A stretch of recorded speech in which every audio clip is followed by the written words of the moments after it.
Hello friends, welcome to Technique. This is Nirmal here, and in this video we'll be doing a camera review of the new Oppo F21 Pro 4G.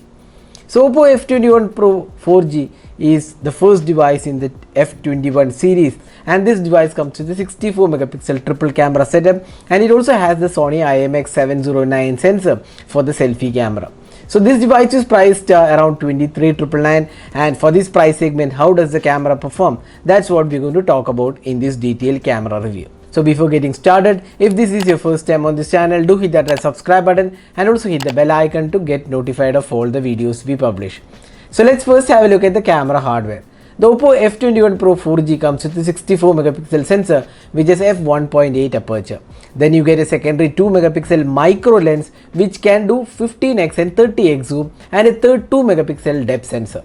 For selfies, we have a 32 megapixel camera with f2.4 aperture and the Sony IMX709 RGBW sensor. So let's see how the camera performance is for this price segment. In terms of daylight condition, the 64 megapixel sensor does a good job in bringing details. The colors are quite good and offers decent details too. There is no saturation issues and colors remain more or less natural, and even the sky colors are also quite good with processing. The sharpness levels are quite okay, but you can see noise when you pixel peep, and sharpness levels are decent. The dynamic range is once again very good and works pretty well. Overall, the daylight abilities of the camera looks quite okay, but there is definitely room for improvement. The phone does not feature an ultra wide angle lens, and that's definitely a miss at this price segment.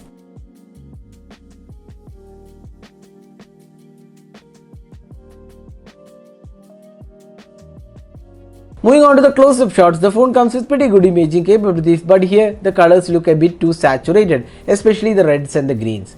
The sharpness levels are quite good too.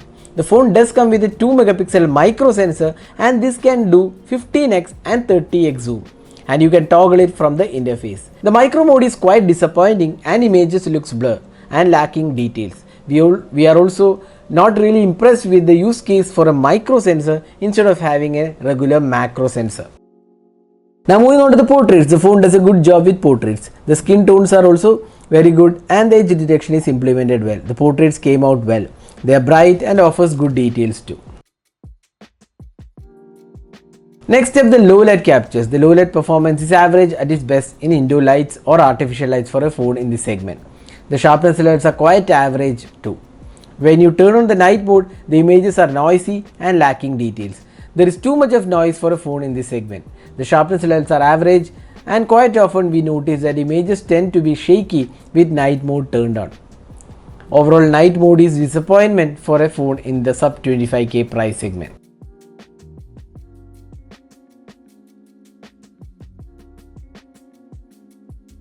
Finally, the selfie camera. The 32 megapixel camera is the highlight of the device with a Sony sensor.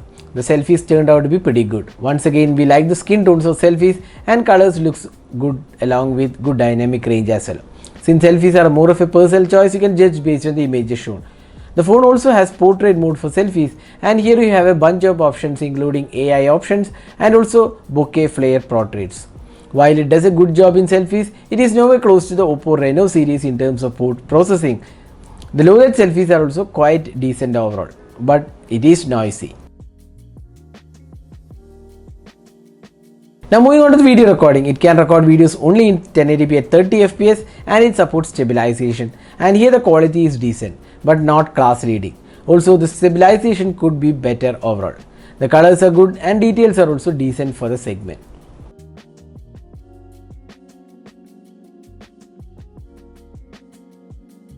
The phone also supports slow motion video, and the quality is quite decent.